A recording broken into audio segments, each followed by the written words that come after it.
তো একটা কিনেছে, এখানকার বই কিনেছে 51, সেটা কিনেছে কত টাকা? 1120 টাকা, বুঝা গেল? তারপর 48টি বই কিনেছে, তো এই বইগুলো কিনেছে কত টাকা? 900 টাকা, বুঝা গেল? দুই দামের বই, বুঝা গেল? এই যে 1120 আর এই যে 900 রয়েছে, তো এই দুটোর মিডলের একটা ভ্যালু আমরা ধরবো, ঠিক আছে?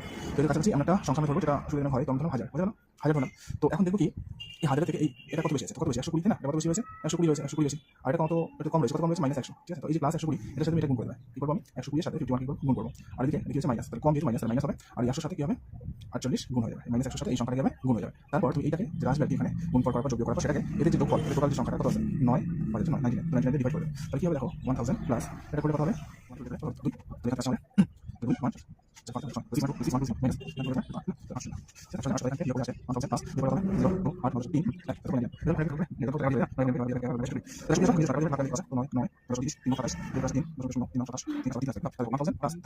তার মানে 1013.3 এই টাকাটা হবে উত্তর, বুঝা গেল? তাহলে গড় মূল্য আসবে আমাদের এটা, অপশন নাম্বার ডি, বুঝা গেল? Thank you.